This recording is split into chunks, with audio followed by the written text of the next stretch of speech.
오늘 마태복음 13장입니다.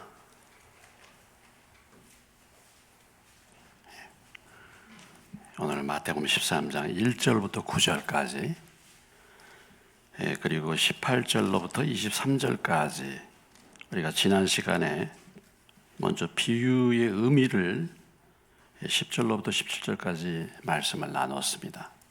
오늘은 13장 1절로 9절 그리고 18절로부터 23절까지 말씀을 교독합니다. 그날 예수께서 집에 나가사 바닷가에 앉으심에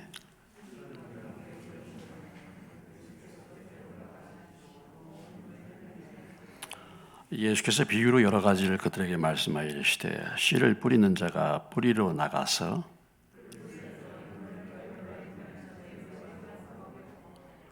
더러는 흙이 얕은 돌밭에 떨어짐에 흙이 깊지 아니하므로 곧 싹이 나오나 더러는 가시떨 위에 떨어짐에 가시가 자라서 기운을 막았고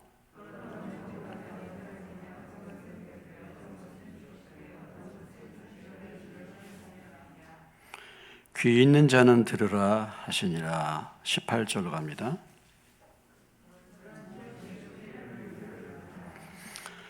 아무나 천국 말씀을 듣고 깨닫지 못할 때는 악한 자가 와서 그 마음에 뿌려진 것을 빼앗나니 이는 곧 길가에 뿌려진 자요.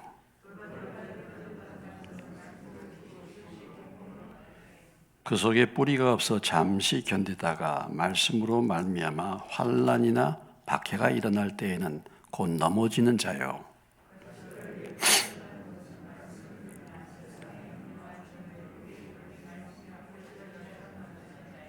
23절 다 같이 좋은 땅에 뿌려졌다는 것은 말씀을 듣고 깨닫는 자니 결실하여 어떤 것은 100배, 어떤 것은 60배, 어떤 것은 30배가 되느니라 하시더라. 잠깐 기도하겠습니다. 하나님 아버지, 또 말씀을 나눌 때 성령님께서 해석해 주시고 깨닫게 해 주시고 믿고 변화될 수 있도록 도와주옵소서. 예수님의 이름으로 기도합니다. 아멘.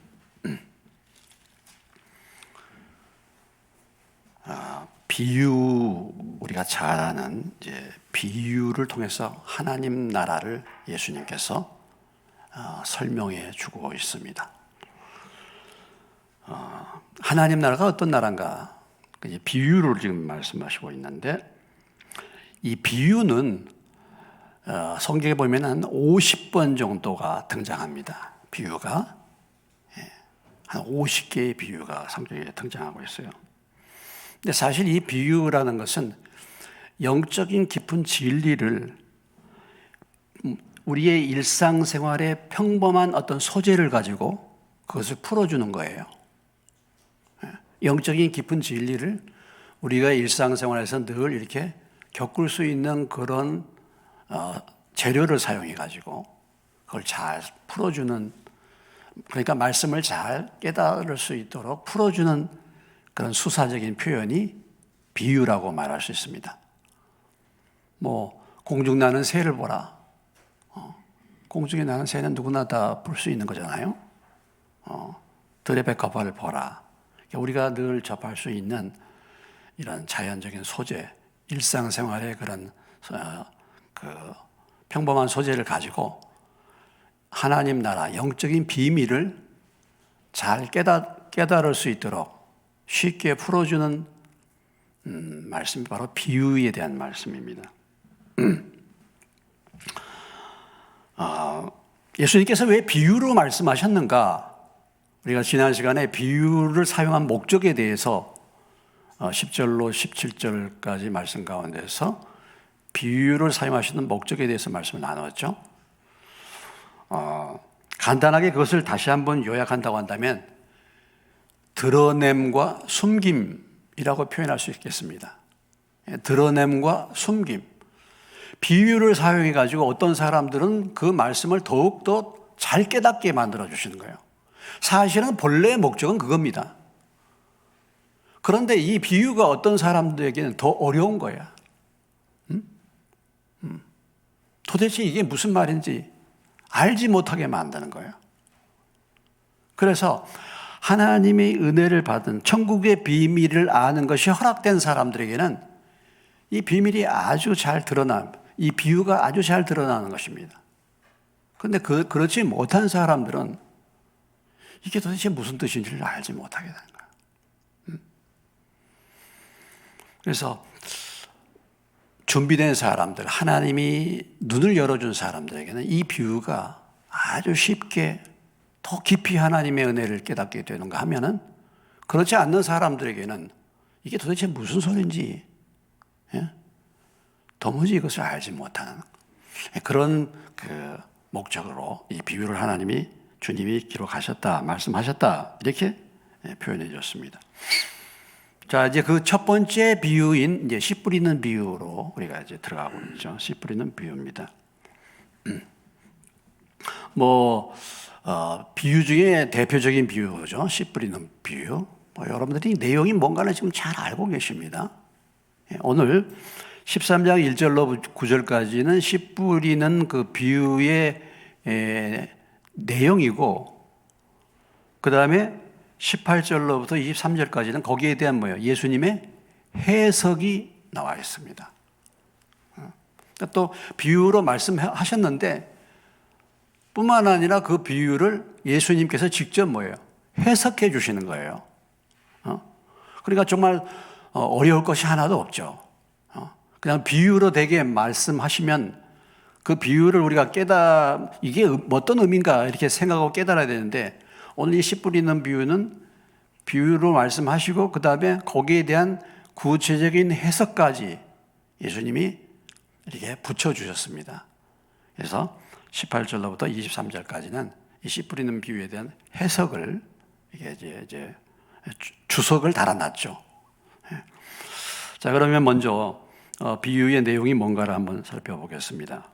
예수님이 바닷가에 앉아서 큰 무리가 예수님께로 찾아왔습니다. 너무 큰 무리가 왔기 때문에 예수님께서 거리를 좀 두시려고 배에 올라가 앉으시고, 무리는 해변에 있는 그런 상태에서 지금 말씀을 전하고 있습니다. 그러니까 일단은 이 비유의 말씀을 전하는 대상이 무리들입니다. 큰 무리들이 있고, 또 예수님과 함께 늘 같이 있었던 제자들이 또 있습니다.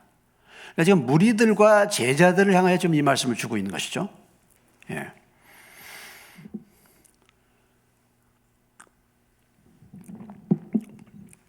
자, 여기 씨 뿌리는 비유에 있어서 씨를 이제 뿌리는 것이죠. 씨를 뿌리는데 예수께서 비유로 여러 가지를 그들에게 말씀하여 이르시되, 씨를 뿌리는 자가 뿌리로 나가서 서 있더니 뿌릴새 4절 도로는 길가에 떨어짐에 새들이 와서 먹어버렸다. 첫 번째 씨를 뿌리는데 어디에다 뿌렸습니까? 길가에다 뿌렸다는 거죠. 길가에 뿌렸는데 새들이 와서 주워 먹어버렸습니다. 그 다음에는 흙이 얕은 돌밭에 씨가 떨어졌어요. 그러니까 흙이 깊지 아니함으로 싹은 곧 나왔지만은 해가 돋은 위에 타서 뿌리가 없으므로 말라버렸다. 흙이 없기 때문에 뿌리를 깊이 내리지 못한 상태에서 싹은 났는데 해가 돋은 다음에는 뿌리가 없어서 말라버렸다. 세 번째는 가시떨기 위에 떨어짐에 가시가 자라서 기운을 막았다. 그래서 가시떨기에 떨어져서 이제 씨도 싹도 나고 줄기도 나오겠죠. 그런데 주변의 가시떨기로 인해서 그 가시의 기운에 막혀서 더 이상 자라나지를 못하는 이런 상태의 밭에 대해서 말씀해 주고 있고, 마지막 8절에 이제 그 다음에 좋은 땅입니다. 좋은 땅. 좋은 땅. 그래서 이 좋은 땅에 떨어짐에 어떤 것은 100배, 60배, 30배의 결실을 맺었다. 이것이 이제 씨 뿌리는 비유의 내용입니다. 씨를 뿌렸고 지금 네 종류의 밭, 네 종류의 땅에 대해서 예수님이 이제 말씀해 주셨습니다. 그리고 이제 도대체 이게 어떤 의미인가를 18절 이하에 설명을 해주고 있는 거죠. 이게 무슨 의미인가? 그런즉 씨 뿌리는 비유를 들으라. 19절. 자, 아무나 천국 말씀을 듣고 깨닫지 못할 때는 악한 자가 와서 그 마음에 뿌려진 것을 빼앗나니 이는 곧 길가에 뿌려진 것이다. 그랬습니다. 그러니까 이 길가에 뿌려진 씨, 길가밭이라는 것은, 길가는 하나님의 말씀을 들었는데 깨닫지 못하는 거예요. 깨닫지 못하는, 듣기는 듣는데 이게 무슨 얘기인지를, 무슨 말씀인지를 전혀 깨닫지를 못한다. 이게 길가에다가 뿌려진 것 같다. 이렇게 말하고 있는 것입니다. 그럴 때는 악한 자가 와서 마음에 뿌려진 것을 빼앗아가 버린다. 악한 자가. 악한 자가 누굽니까? 앞에 내용에서는 새들이라고 했는데 바로 마귀를 말하는 것이죠. 마귀를. 자, 지금 오늘 여러분들이 바깥 날씨가 많이 추워졌습니다. 그렇죠? 이거 봄으로 가는 게 뭐 이상하게 겨울로 더 들어가는 것 같아. 뭐 코로나가 이렇게 이제 뭐 확진자가 이렇게 많은데도 그래도 추위를 무릅쓰고 오늘 이 자리에 오신 여러분들이 하나님의 큰 은혜가 임하시게 될 줄로 믿으시기 바랍니다. 말씀이 충만한 은혜, 말씀을 듣고 깨닫는 은혜가 임하시기를 주의 이름으로 축원합니다. 여기까지 나오셨는데, 근데 와서 말씀을 듣는데요, 전혀 깨닫지를 못하는 거야. 참 정말 이렇게 추위를 무릅쓰고 나오셨는데, 어떤 분들은 걸어서도 나오셔서 또, 근데 왔는데 깨닫지를 못해요. 멀리서도 지금 오셨잖아. 우리 장로님이나 우리 김가희 집사님도 멀리서 차 타고 지금 여기까지 오셨잖아. 아유. 그런데 깨닫지를 못한 이거. 그럴 수가 있다 이거죠. 이 사람들이 지금 씨를 뿌렸다는 것은 지금 씨를 뿌리는 혜택을 받고 있는 것입니다. 혜택을 받고 있는 거예요. 그런데 이게 헛수고예요, 헛수고. 여기까지 왔다가 깨닫지 못하고 가면 이게 헛수고란 말이죠, 헛수고. 그것을 지금 말하고 있는 것입니다. 여러분, 길가는 어떤 상태에 있습니까? 길가는 여러 사람들이 많이 지나가죠. 흙이 다져졌습니다. 사람들이 밟고 지나가다 보니까. 그래서 씨를 뿌리면은 푸석푸석해서 씨가 자리를 잡아야 되는데 사람들이 번질나게 다니다 보니까 그 땅이 딱딱하게 굳어 있는 것입니다. 한마디로 말해서 길가밭은 도무지 씨가 뿌리를 낼 수 없는, 싹을 낼 수 없는 그런 상태예요. 그 마음이 딱딱한 상태, 아주 강팍해진 상태, 굳어진 상태를 말하는 거죠. 굳은 상태를 말하는 것입니다. 아주 무관심한 상태. 나오기는 나왔는데. 우리가 노래를 잘 못 부르는 사람이 있죠. 근데 노래를 아주 타고나게 못 부르는 사람이 있어요. 이런 사람 뭐라고 얘기하죠? 음치라 그러죠. 음치. 참 어떻게 정말 기가 막혀요. 제가 옛날에 우리 학교 다닐 때 전도했던 형제가 장재훈 형제 선생님이죠. 장재훈 형제가 있었는데 은혜 받았어. 은혜 받아고 기타를 가지고 다 찬송을 합니다. 찬송. 아주 열심히 찬송하는데 그 음이요 아주 희한하게 꺾여. 참 아주 희한하게 어떻게 저런 소리를 낼 수 없는 그런 소리를 내요. 음치야. 근데 참 용감해요. 은혜 받아갖고 음치금 누가 듣든 말든 막 부르는 거예요. 음치야. 야, 참 저렇게 내기가 힘든데. 네. 깨닫지 못하는 영치가 있어. 영치. 아무리 얘기도 깨닫지 못해. 영치. 이런 사람입니다.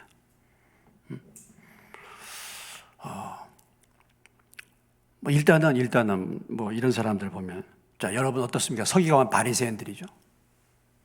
서기관 바리새인들이 성경을 모릅니까? 서기관들은 성경 박사잖아요. 박사야. 박사인데 깨닫지 못해. 성경을 줄줄줄줄 외웠어요. 그런데도 그 의미가 뭔지를 모른다니까.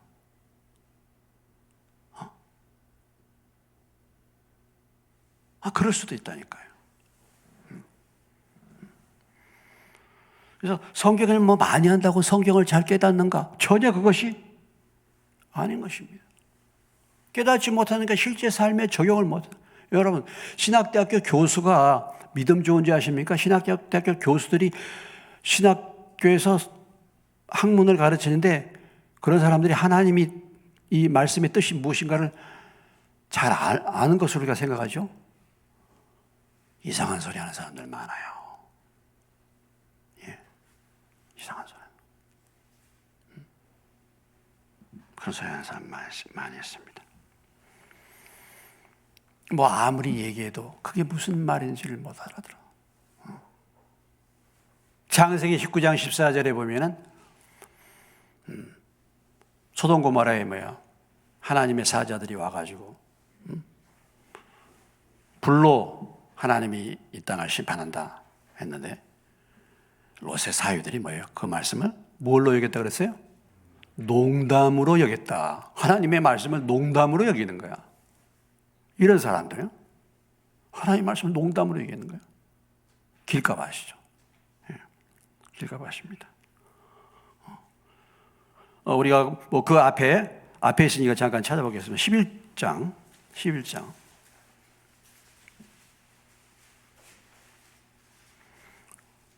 16, 17절만 보시겠습니다. 11장 16, 17절.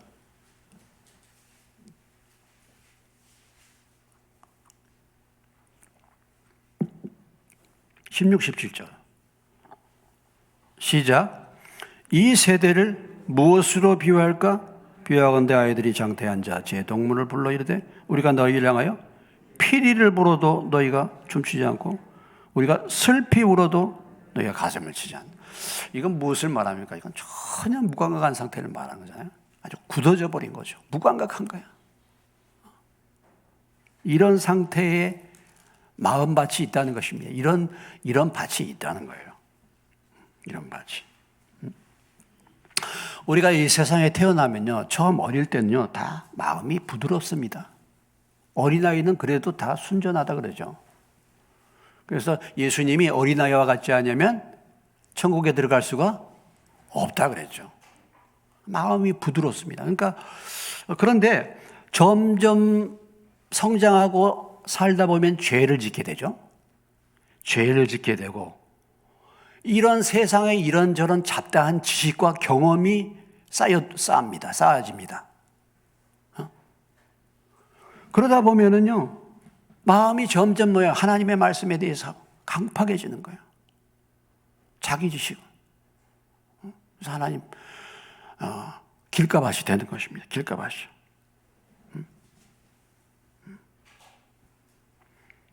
그래서, 들어갈 틈이 없어요. 하나님의 말씀이 들어갈 틈이 없어. 꽉 차 있어. 이게 보면요, 영적인 눈으로도 이렇게 보여요. 보면 어떤 사람 그 사람을 딱 보면은 말씀이 들어갈 틈이 없어. 아주 그냥 꽉 차 있어. 꽉 차 있어. 아주 충만해. 자기 생각으로. 자기 지식으로 충만해요. 자기 고집으로 충만해. 씨를 뿌렸는데 들어갈 틈이 없어요, 씨가. 이 길가와 같은 밭입니다. 길가와 같은. 그래서 참 우리가 요즘엔 참 애들이 없었는데 어렸을 때 전도하는 것이 참 그래서 중요한 거예요. 잠언 22장 6절의 말씀. 무슨 말씀입니까? 어렸을 때 자녀들을 왜요? 훈련하라. 양육하라. 그리하면 늙어도 그것을 떠나지 아니할 것이다. 마땅히 행할 길을 아이에게 가르치라. 그리하면 늙어도 그것을 떠나지 아니할 것이다. 어렸을 때 마땅히 행할 것을 애들한테 가르쳐 놓으면은 늙어도 떠나지 않는다 그랬는데, 이 어렸을 때 참 전도가 얼마나 중요하고 어렸을 때 말씀을 제대로 먹이는 것이 참 중요한.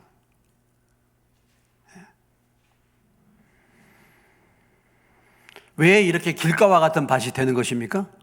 여러분, 왜 길가와 같은 밭이 되는 거예요? 자주 찾은 말씀이면, 자주 찾은 말씀이라서 여러분들 히브리서 3장 13절 너무 자주 찾아가지고 자주 인용하는데, 그래도 히브리서 3장 13절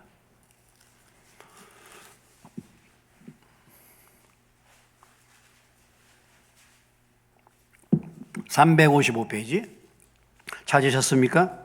3장 13절 같이 읽겠습니다. 시작.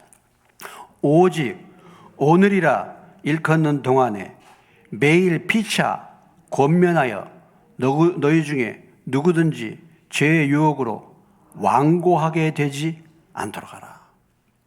오늘 권면을 받아라니까. 오늘, 내일이 아니야.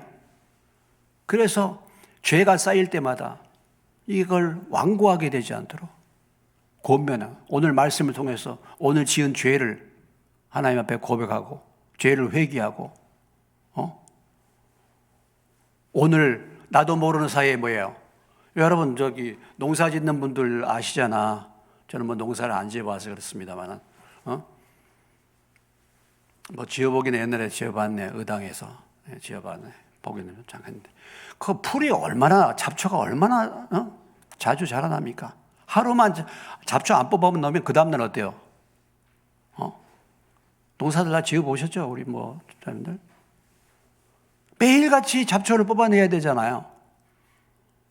매일같이, 오늘이라니까 매일같이 이걸 뽑아내야 되는데 이걸 안 뽑아놓고 그냥 놔두는 거예요. 그러니까 완전히 잡초밭이 되는 거죠. 잡초밭이 되는 거예요. 그 마음의 심령이 완전히 잡초로 뒤집혀 있어요.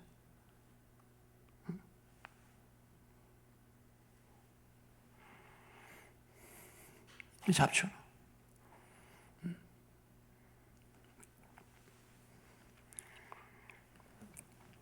그래서 매일 피차 권면하라. 마음이 강팍하게 되지 않도록. 로마서 12장 2절입니다. 그 앞부분에 로마서 12장 2절에 여러분 잘 아는 말씀이죠. 256페이지.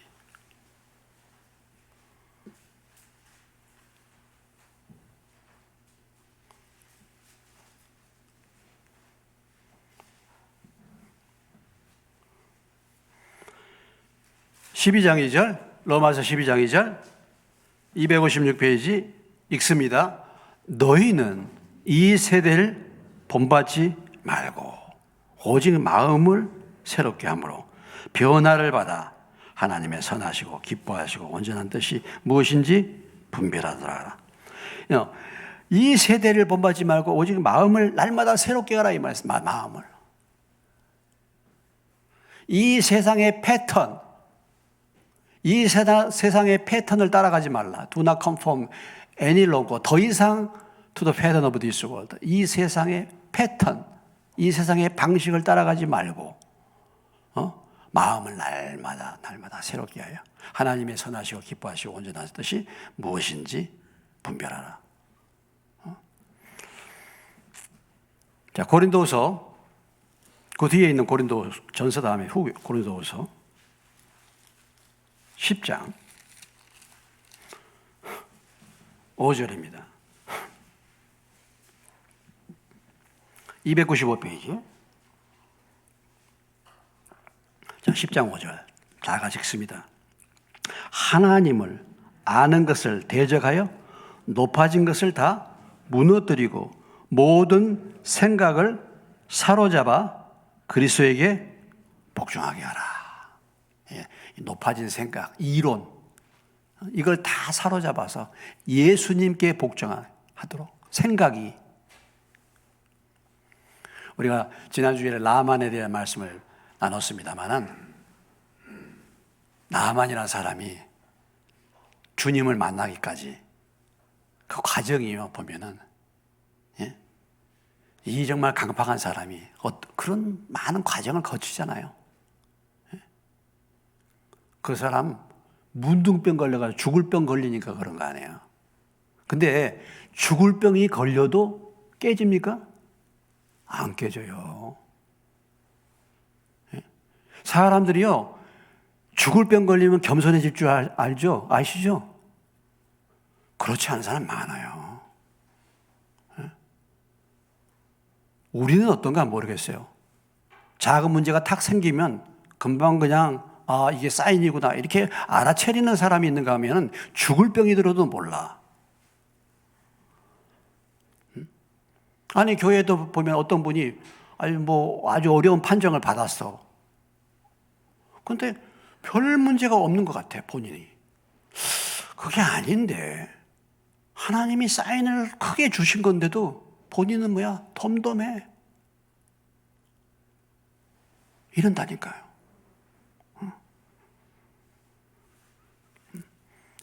한 사람이 이 높아진 자기 생각이 깨지기까지 얼마나 많은 과정과 고비를 거쳐야 됩니까? 그래야 그렇게 깨져야지 나중에 겸손하고 순종해서 은혜를 받고 문제가 해결되는 것이지, 주님을 만나는 것이지. 신앙생활 10년하고 20년하고 30년 하는데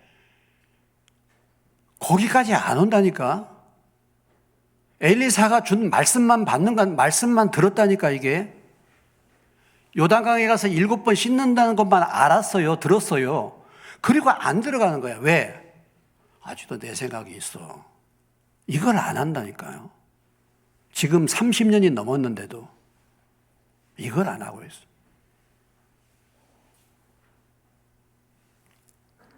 사람이 얼마나 강팍한지 안 깨지는 거예요. 이 길가와 같은 밭입니다. 길가. 말씀을 먹어요. 근데 또 설교 시간만 되면 졸아요. 이게 또 문제야.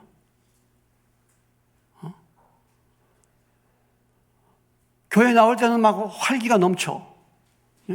찬송 때까지도 활기가 넘쳐. 근데 말씀이 들어가면 뭐야? 좋네. 또 신기한 것은 말씀이 끝나면 또 어때요? 저 언제 그런다더니 막 눈빛이 바짝바짝해져요. 이거 참 문제예요. 문제인 거예요. 교회에서 와서 열심히 봉사도 해요. 봉사도 하고 청소도 잘하고 잘하는데 말씀을 나누는 이 은혜의 시간에는 별 관심이 없어요. 이것도 문제죠. 여러분, 마르다와 마리아 아시지 않습니까? 마르다. 물론 마르다도 교회에 필요하죠. 마르다도 필요해요. 접대도 해야죠. 마르다도 필요한데 예수님이 뭐라고 했어요? 마리아를 더 축복하셨잖아요. 마리아 말씀 듣는데. 예수님이 마르다가 문제다 이런 얘기보다도 먼저 말씀을 듣고 난 다음에 봉사를 해야지. 그러니까 마르다는 그냥 분주해가지고 예수님 그냥 오셔서 그 접대하는 데만 바쁘다 보니까 마르다는 말씀 듣고 있으니까 불평하잖아요. 말씀이 없이 봉사하게 되면 불평하게 되는 거예요. 이게 마르다의 모습이에요. 봉사를 하더라도 말씀의 은혜를 먼저 받으라 이거죠.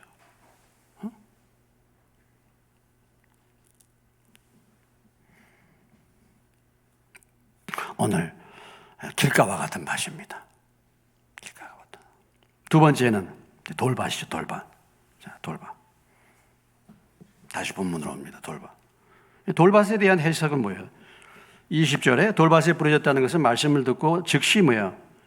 기쁨으로 받았는데 그 속에 뿌리가 없어 잠시 견디다가 말씀으로 말미암아 환난이나 박해가 일어날 때에 곧 넘어지는 자다.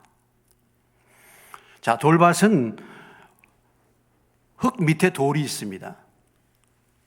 흙으로 다 구성된 것이 아니고, 그래서 뿌렸는데 흙이 부족하기 때문에 돌로 인해서 싹은 나는데 뿌리를 내리질 못하는 거지, 제대로. 이 사람은 아주 강팍한 상태는 아니야. 자, 지금 현재 이제 길가라든지 지금 이제 돌밭인데 그래도 어떤 의미에서 본다면은 길가나 돌밭은 그래도 말씀을 듣는 자리에 나온 사람들입니다. 나온 사람들이요. 아예 뭐예요? 아예 안 나온 사람들, 아예 안 듣는 사람들이 있어. 이런 사람들은 아예 제외해 놓은 거예요. 그래도 이 사람들은 나와서 지금 듣기는 듣는 거예요. 듣는 것입니다. 아주 강팍하진 않아요. 그리고 말씀을 받기는 받죠. 설교를 듣습니다. 근데 문제가 뭡니까? 뿌리가 없는 거예요. 뿌리가. 싹씨 난다 그랬죠. 싹씨. 여기 보면 즉시 기쁨으로 받았다. 이건 뭡니까? 아주 이 사람은 쉽게 은혜를 받아. 쉽게 은혜를 받아요. 쉽게 감동해 막. 오, 말씀 좋네 오늘. 은혜 받았네 막 이렇게. 막 그래요. 막 쉽게. 그런데 또 이런 분들은 집에 가가지고 무슨 일 있으면 쉽게 또 좌절을 해요 또. 금방 근심하고. 환난 핍박, 여기 그렇죠? 환난 박해가 오면, 어려운 일이 닥치면은 금방 포기하는 것입니다. 금방 포기하는 거예요. 여기 예배의 자리 때는 내가 이제 앞으로 이렇게 해야지 하고 은혜를 받았는데 가서 뭐 얼마 되지 않아서 문제가 딱 오면은 말씀은 간 곳이 없고 문제만 보이도다 이렇게 되는 거죠. 아주 변덕이 심해요. 변덕이 기복이 심합니다. 이런 신앙 믿을 수가 없어요. 그래서 흙이 얇기 때문에 이런 신앙을 얕은 신앙이라고 하죠. 얕은 신앙. 어떤 사람들은 이런 신앙을 냄비 신앙이라고 합니다. 냄비가 끓는 것은 아주 요란하게 끓는데 금방 식어버려. 그렇죠? 뚝배기는 뭐냐면 뚝배기는 끓여놓으면 오래 가잖아요. 냄비는 금방 끓는데 금방 식어버려. 상당히 이런 사람들의 경우는 감정적인 사람들이 많습니다. 감정적인. 말씀 받을 때 막 눈물을 흘리기도 하고 막 금방 그래요. 막 설교하니까 막 할머니가 막 눈물을 흘리는 거예요. 막 할머니가 막. 그래서 목사님이 정말 내 설교에 눈물을 흘리시네. 그래가지고 나중에 어떻게 설교 시간에 눈물을 흘리셨냐고. 목사님 얼굴이 며칠 전에 죽은 우리 강아지하고 비슷해가지고 강아지 생각이 나서 그렇게 눈물이 났대. 굉장히 감정적인 사람들.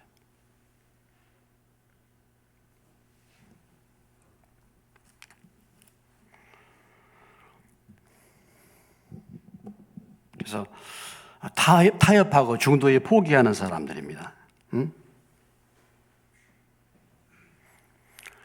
신앙을 강건하게 하기 위해서 필요한 것이 그러니까 무엇이겠습니까? 지금 이렇게 흔들리는 신앙, 얕은 신앙의 사람들이잖아요. 돌밭이.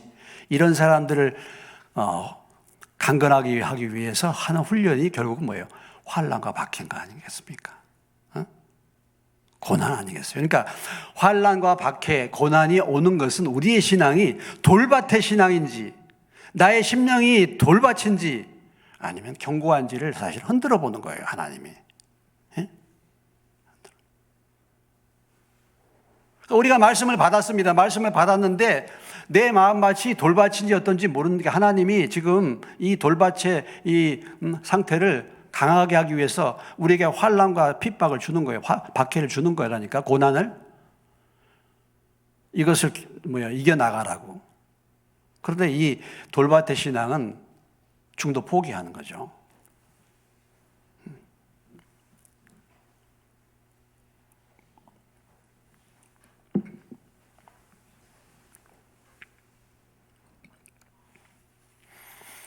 예수님 당시에 많은 무리들이 따라와서 결국은 뭐예요?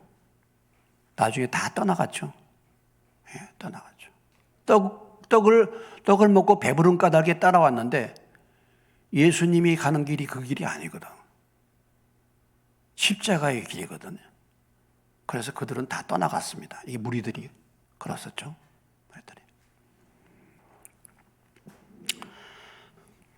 자, 세 번째로 가시떨기. 자, 22절이면 가시떨기에 뿌려졌다는 것은 말씀을 들으나 세상의 염려와 재물의 유혹에 말씀이 막혀 결실하지 못하는 자다. 그랬습니다. 말씀을 들었죠. 그래서 말씀을 듣고 싹이 나고 줄기가 났습니다. 그래서 지금 말씀을 듣고 말씀이 지금 잘 진행이 됐어요. 근데 문제는 뭐냐면 세상의 염려, 재물의 유혹에 말씀이 막혔다. 그래서 결실하지 못한다라는 것이죠. 세상의 염려, 재물의 유혹 무엇입니까? 세상을 좋아하는 거예요. 세상을 사랑하는 겁니다.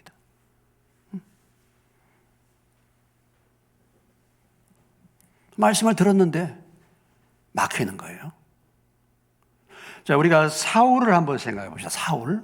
여러분, 이스라엘 초대왕 사울을 사무엘이 아말렉을 멸해라 그랬잖아요. 말씀. 사울이 아말렉을 치러 갔습니다. 그리고 모든 것을 다 죽여라고 하나님 말씀하셨는데 사울이 어떻게 했죠? 예? 두목을 죽이지 않죠? 죽이지 않습니다. 그리고 또 짐승 뭐 이런 거 죽이지 않죠. 왜 죽이지 않습니까? 이거 가지고 하나님 앞에 예물을 드린다. 말은 그렇지만 사실은 뭐예요? 물질에 대한 욕심이죠. 탐심이죠. 또 왜 왕을 안 죽입니까? 데리고 와가지고 뭐예요? 백성들에게 전쟁에서 승리했다고 자랑하려고.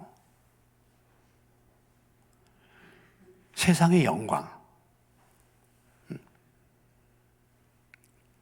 보고서 재물에 대한 유혹, 이것 때문에 사울이 결국은 버림을 받게 되는 거죠. 이게 바로 가시떨기예요.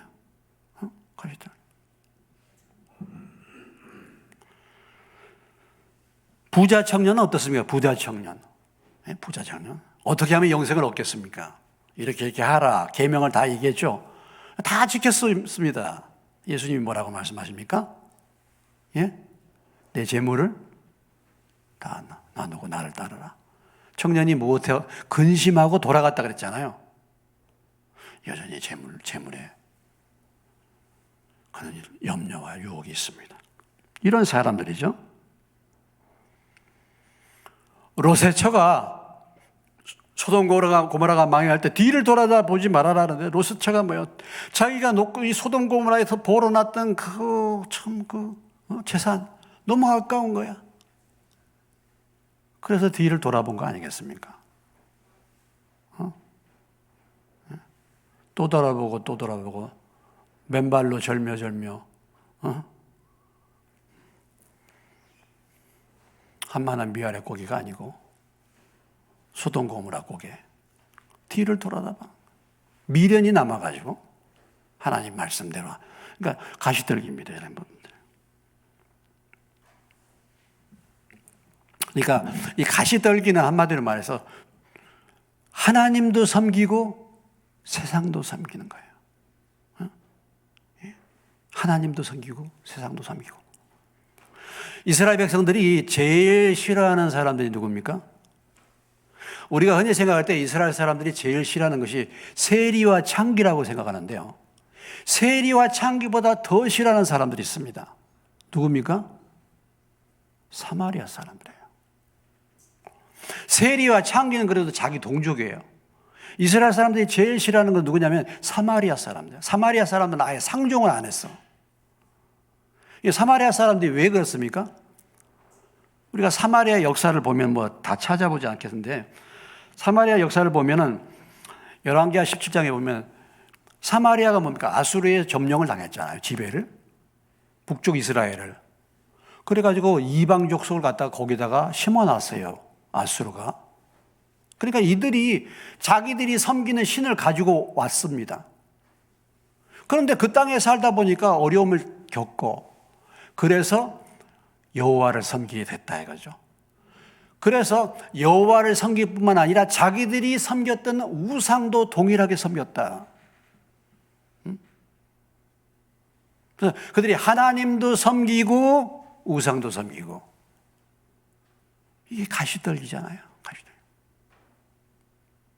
오늘 우리가 신앙생활 하면서 가장 신앙생활 하는 사람들 가운데서 가장 우리가 뭐예요?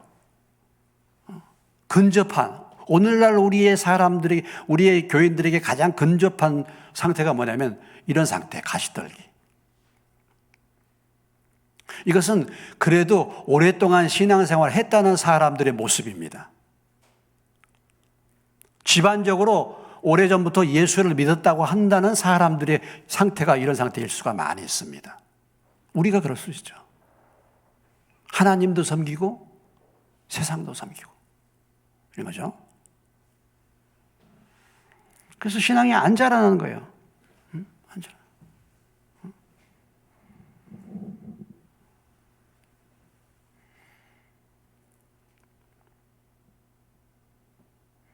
세상과의 관계를 정리를 안 한 것입니다. 아직도. 요한일서 2장 15절 16절의 말씀 무슨 말씀입니까? 이 세상이나 세상에 있는 것들을 사랑하지 말라. 이는 세상에 있는 모든 것이 육신의 정욕과 안목의 정욕과 이생의 자랑이니. 이는 다 뭐예요? 아버지께로 온 것이 아니라 어디로부터 왔어요? 세상으로 왔다. 세상을 사랑한 주님의 나라, 주님이 오심을 기대하지 않고 이 세상이 그들의 신이 이 세상의 배다. 그랬죠. 배, 탐심. 늘 세상만 바라보는 것입니다. 믿는다고 하면서 세상에 갇혀서 사는 사람들이죠. 세상에 갇혀서 사는 사람. 근데 참 많은 사람들이 신앙생활하면서 나도 모르는 사이에 그렇게 살기가 참 쉬워요. 하나님은 안 보이니까 그냥 눈에 보이는 세상 속에 어느 사이에 빠져서 사는 거예요. 이것이 전부인 것처럼. 그래서 세상 모임을 좋아합니다. 세상 사람들을 그렇게 가까이 대합니다. 세상의 즐거움을 끊지를 못하는 거예요. 세상의 즐거움을 끊지를 못하는 것입니다. 세상에 재미있는 스포츠, 뭐 여러 가지 뭐 많이 있지 않습니까? 영화도 그렇고 뭐 많이 있어요. 우리가 취미 생활 할 수 있겠지만, 근데 그 취미가 말이죠, 나를 사로잡는 거야. 취미가 아니에요, 그냥. 모르겠어요. 운동 중에 제일 재미있는 운동이 골프라 그러더라고. 난 골프를 안 쳐봐서 모르겠는데. 모르죠?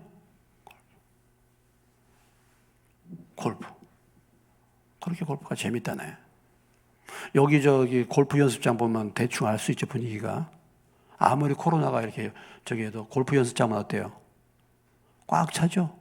그게 재밌는 모양이에요. 제가 옛날에 당구를 쳐보니까 당구 정말 재밌어요, 당구도. 제가 얼마나 재밌었으면 당구비 마련하려고 집에 있는 그릇을 다 팔겠습니까? 앉아만 있으면 사람들 머리가 다 당구공으로 보이는 거예요. 여기서 탁 치면은 이렇게 해가지고 마지막에 45점이에요. 거기 에너지를 이렇게 돌리면 여기 와서 여기 떨어지는 거야. 딱 그 계산법이 다 있어요. 앉으면 늘 앉으나서 나 당구 생각. 주님 생각이 아니라 당구에 빠져. 이런 가시떨림. 잠깐 얘기했습니다. 영국의 신이 누굽니까? 영국의 지금 신? 영국의 우상이 누굽니까? 요즘에? 축구죠, 축구. 영국의 축구입니다. 영국이 세계 최고의 하나님을 섬기는 나라였는데 지금 영국은 하나님이 가셨어요. 하나님이 안 계셔. 영국 사람의 신은 뭐예요? 축구야. 여러분 한번 영국 그 축구하는 거 한번 보세요. 축구장 한번 보세요. 마스크 꽉 들어차고 그 골 하나 넣으면 얼마나 열광을 하는지.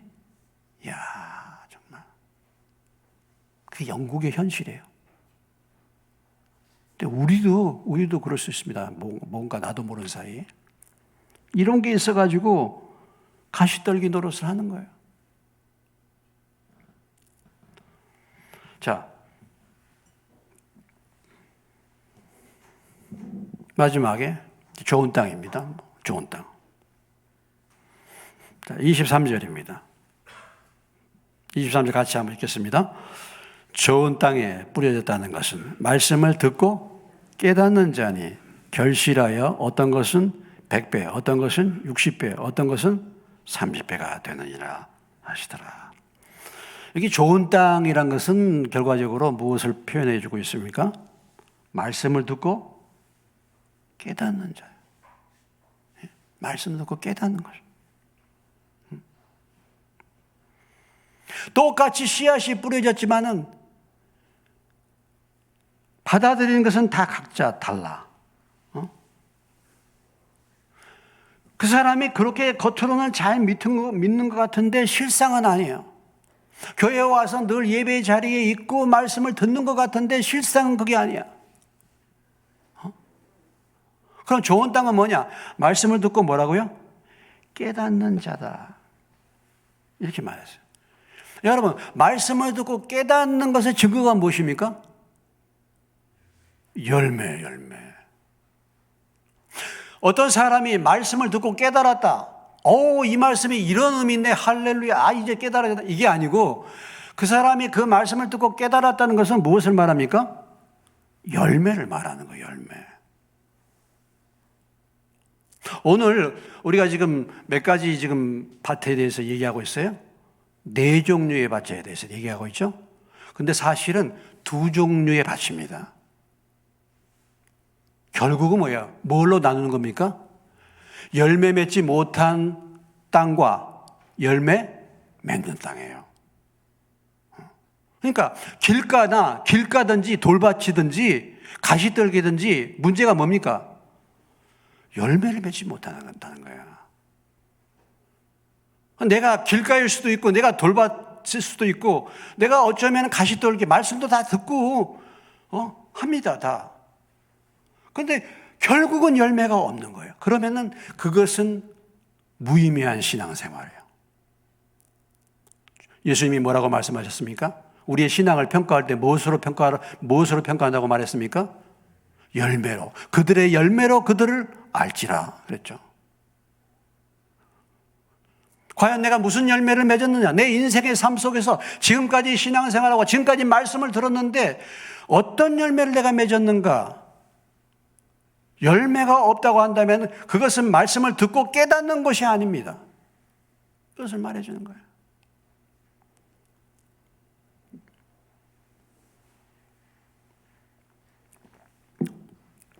말씀 듣고 막 은혜 받아가지고 막 눈물도 흘리고 막 이렇게 하고 뒹굴고 그게 아니고 어떤 변화가 나타났어요? 어떤 변화가? 무엇을 고쳤습니까?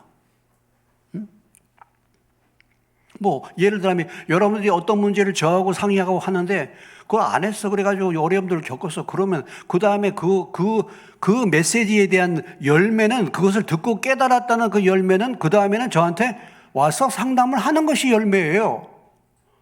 백날 그걸 들어도 그렇지 않다고 한다면 결코 깨닫지 못한 것입니다. 얘기는 늘 들었는데 깨닫지 못한 거예요.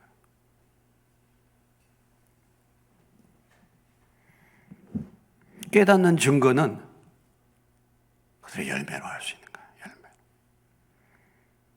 그럼 어떤 열매를 맺는 것입니까? 회개의 열매를 맺는 거 아니겠습니까?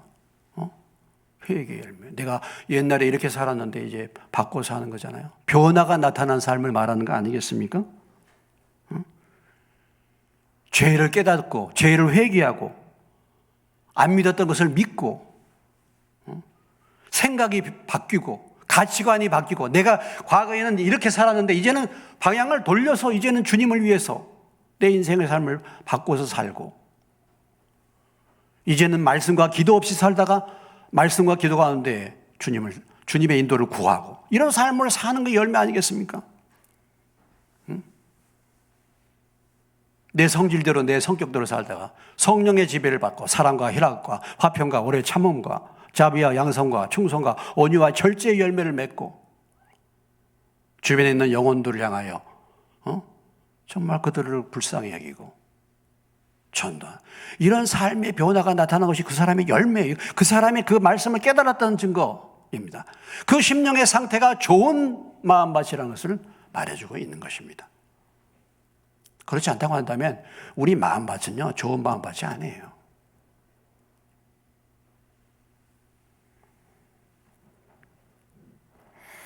그런 사람들이 어떤 열매를 맺는 것입니까? 여기 보면 뭐예요? 몇 배 열매? 100배, 60배, 30배. 일반적으로 이렇게 말합니다. 그냥 평균 수학은요 한 10배라 그래요. 10배. 물론 뭐 더 많이 하는 것도 있지만 평균적으로 10배라 그래요. 이건 말할 수 없는 풍성한 수학을 말하는 거예요. 그 사람이 정말 좋은 마음밭이 돼서 하나님의 말씀을 듣고 깨달으면 그 변화의 열매가 확실하게 나타나는 거예요. 희미하게 나타나는 게 아니에요. 아멘으로 응답하네. 희미하게 나타나는 게 아니에요. 희미하게 응답하는 게 아니에요. 이 사람이 과거에 이렇게 했는데 뭐 이렇게 조금 이게 아니고 달라진 거예요. 확실하게 달라졌어요. 그렇지 않습니까? 달라지는 거죠.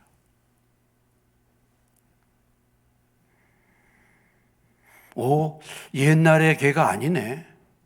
옛날의 걔가 아니네. 이런 마음밭을 가진 사람, 어린아이와 같은 하나님의 말씀을 그대로 믿는 백부장과 같은 중풍병자를 고친 백부장과 같은 그런 사람, 고넬료와 같은 사람, 시바의 여왕 같이 그렇게 말씀을 사모하여 그 먼 거리를 솔로몬의 지혜로운 말을 듣기 위해서 찾아온 시바의 여왕 같은 사람, 니느웨 사람들 같이 말씀을 듣고 회개하는 철저하게 다 마음밭이 좋은 마음밭이죠. 그렇지 않습니까? 베레아 사람들처럼 날마다 하나님의 말씀이 그러한가요? 날마다 성경을 상고했다. 데살로니가 교인처럼 하나님의 말씀을 받을 때 사람의 말로 받지 않고 하나님의 말씀으로 받아. 이게 달라져요. 제가 참 이 주일 설교를 동영상으로 이제 뭐 저는 전혀 올리고 싶은 생각이 없는데 이렇게 팬데믹이 돼가지고 이제 부득이하게 이제 주일 설교를 이렇게 유튜브로 올라가지 않습니까? 근데 우리 누님이 그렇게 은혜를 받아요. 우리 누님이 어떻게 이렇게 사이트에 들어오는 것을 이제 알아가지고 그 교회가 지금 이제 거의 예배도 잘 못 드리고 막 그렇게 하고 하는데 저희 누님이 알아가지고요 매주 설교를 들으면서 저한테 문자를 보내요. 근데 우리 누님이 뭐라고 보내온지 아십니까? 목사님 은혜 받았습니다. 아니 우리 누님이 들어보고 목사라 야 순기야 이렇게 항상 이렇게 불렀어요. 아니 우리 누님이 저를 보고요 목사님이라 그래요. 오 변했네. 저보고 그런 적이 한 번도 없습니다. 한 번도 없어요. 항상 아니 우리 저쪽에 기자 누님은 저보고 목사님 이렇게 하는데 우리 누님은 신앙 뭐 집사하면서 권사도 날 보고 장로도 날 보고 목사님 부르는데 집사가 돼가지고 뭐 전화만 했다면 순기야 뭐 어쩌나 맨날 이렇게 불렀어요. 근데 목사님 은혜의 말씀 감사합니다. 이렇게 보낸다니까. 그리고 또 그냥 그것만 보낸 것이 아니라 이렇게 딱 해가지고 또 보내요. 어찌 됐든 간에 말씀의 은혜를 받은 모양이네, 우리 누님이. 그렇네. 내가 다른 사람은 몰라도 물론 제 설교 누가 듣지도 않겠지만은 듣지도 않겠지만 그래도 한 사람 팬이 생겼어. 한 사람 팬이 생겼어. 그래서 그래도 그런 열매를 주시는구나. 근데 변했어요. 아니 생각해보세요. 저한테 늘 이렇게 함부로 이렇게 동생이야 그냥 그렇게 불렀는데 지금은 달라졌어요. 그러면서 좀 본교회 목사님 설교가 너무 좀 짧다는 거예요. 저는 한 45분 하잖아요. 근데 본교회 목사님 설교가 짧다는 거예요. 여러분은 안 그렇죠? 제 설교가 길잖아요. 그렇잖아요. 근데 제 설교가 짧다는 거예요. 어찌됐든 간에 우리 누님은 은혜 받은 거예요.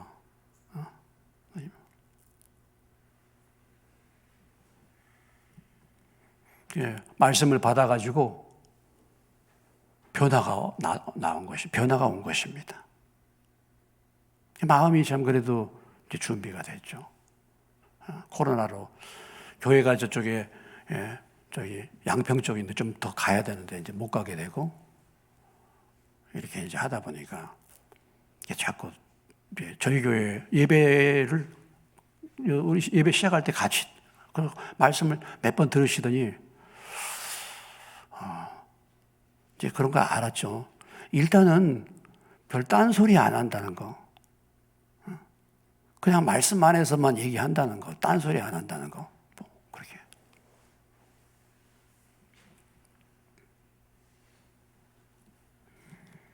자, 오늘 씨 뿌리는 비유를 나누었습니다. 씨 뿌리는 비유. 오늘 하나님의 말씀을 듣는데 이 말씀을 듣지 못하게 만드는 악한 자가 있다는 것을 다시 한번 우리가 알아야 할 것입니다. 악한 자가 있습니다. 말씀을 못 듣게, 어떻든지 깨닫지 못하게 하는 뿐만 아니라 오늘 씨는 다 동일한 씨입니다. 그것을 받는 마음의 밭이 얼마나 중요한가를 우리에게 말씀해 주고 있지 않습니까? 나는 지금 내 마음의 밭은 어떤 종류의 밭이 되겠습니까, 여러분? 나는 어떻습니까? 나는 길가입니까? 돌밭입니까? 아니면 가시떨기입니까?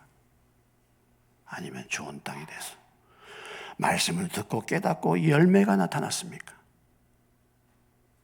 다시 한번 우리가 돌아봐야 할 것입니다. 오늘 이렇게 추위를 뚫고 모이기 어려운 때 이 자리까지 나오신 여러분들이 좋은 땅 되셔서 말씀을 듣고 깨닫고 100배, 60배, 30배 그런 열매를 풍성히 맺으시기를 주의 이름으로 축원합니다. 잠깐 같이 기도하겠습니다.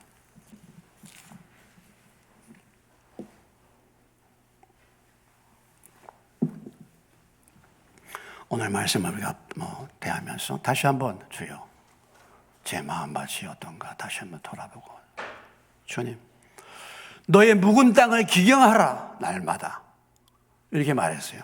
우리의 심령의 묵은 땅 기경이 되지 않는 땅 아직도 돌이 많이 있고 잡초가 우거진 이 마음의 땅 이것을 주님 날마다 강팍해진 이 땅을 주여 날마다 피차 권면하여 죄의 유혹으로부터 우리가 강팍해됨을 면하게 해달라고 주님 내 죄를 보게 하시고 날마다 이것을 뽑게 해 주옵소서. 내 마음밭을 갈아서 좋은 마음밭이 되게 해달라고 우리 잠깐 2분간만 같이 기도하시겠습니다.